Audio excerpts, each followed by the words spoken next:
You ever have that moment, hands shaking, heart pounding, where you catch someone so bold, so arrogant, breaking into your own house, thinking you're powerless to stop them?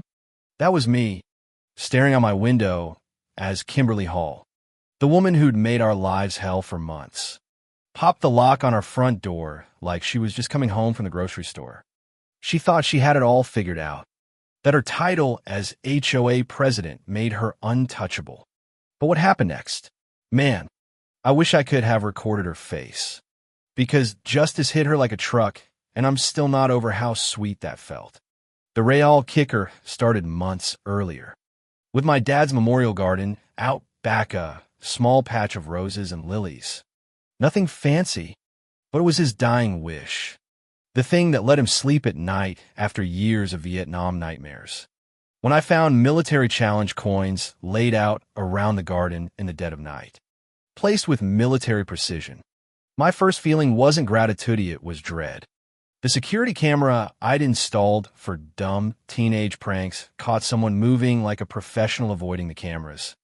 Hood pulled tight, moving like he'd done it 1,000 times in darker places than suburbia. This wasn't some neighbor leaving a tribute. Whoever it was knew exactly who my father was, what he'd done in Vietnam, down to details only the government should know. So when Kimberly marched across my lawn, looking like she was leading the Rose Parade, waving her emergency health violation about an unauthorized memorial, I didn't expect what came next. She said, "I understand your father served with the 1st Cavalry at Firebase Charlie in '68. I nearly dropped my coffee. Firebase Charlie wasn't in any public record. I'd spent years trying to get those records for family history ran into wall after wall.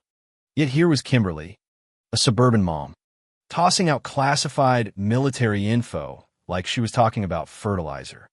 Suddenly, it wasn't about soil codes or garden bylaws anymore. It was about who she was working with, and why she cared so much about a bunch of old medals in my basement safe. Turns out, that basement safe, where I kept 3 generations worth of medals, Purple Hearts, Bronze Stars, stuff you can't replace, was suddenly the center of a storm I never saw coming. That night, I went digging through old permit records, and right as I found my dad's cemetery application from 1985, my computer went black. I mean, just dead, like someone flipped a switch. When it rebooted, the permit file was gone, erased in real time. While I was looking at it, that's the moment the pit hit my stomach. Someone wasn't just playing HOA power games. They were watching me, monitoring my keystrokes, manipulating county records like it was child's play. Next morning, Janet, the HOA secretary, calls me shaking, says, "Coffee shop, no electronics."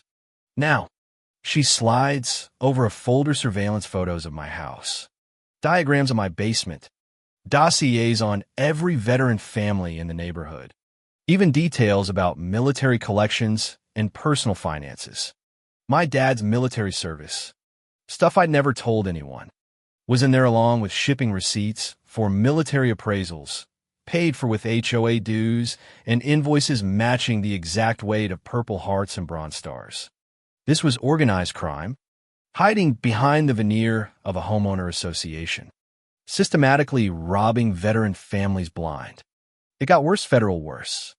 Forged signatures, shipping stolen medals out of state, targeting families facing medical bills or tuition. And when people didn't sell, they just stole the stuff anyway, using forged documents and fake donations. Every vulnerable family in our area, especially those with deep military roots, have been watched, targeted, and methodically picked apart. It was psychological warfare, turning neighbor against neighbor, making veterans look like criminals, using local officials and even law enforcement records to pick the perfect moment to strike. But Kimberly got greedy. Her whole operation was falling apart as the feds started digging. She broke in, hoping to plant more evidence and finish me off for good, except this time, she walked right into a federal sting. The look on her face seeing my wife Rachel, in full uniform, and a table piled with evidence she never dreamed we had was pure poetry. The FBI agent, Victoria Hayes, calmly handcuffed her while news cameras rolled. And for the first time in months, I felt like maybe, just maybe, we were finally fighting back. Turns out, this wasn't just about stealing medals for money. It traced all the way back to classified Vietnam Ops Firebase Charlie. The very mission that haunted my dad involved people who turned wartime smuggling into an international black market in stolen military heritage. The records showed decades of cover-ups, government corruption, and cold-blooded hits disguised as heart attacks and accidents. My father wasn't just a casualty of war had been murdered because he was preparing to blow the whistle on a pipeline of theft that started in '68 and ran straight through our neighborhood. 50 years later, Kimberly and her handlers weren't random crooks. They were recruited, manipulated, turned into weapons to erase any trace of what happened during those Black Ops years.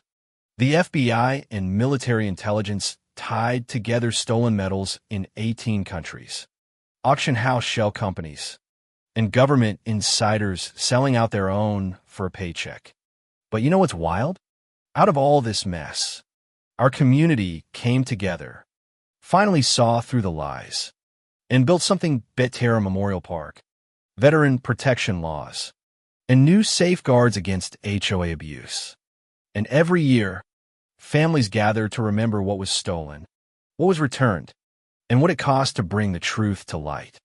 If you've ever faced a bully, or watched someone try to steal what matters most to your family, drop your story in the comments because sometimes justice takes years.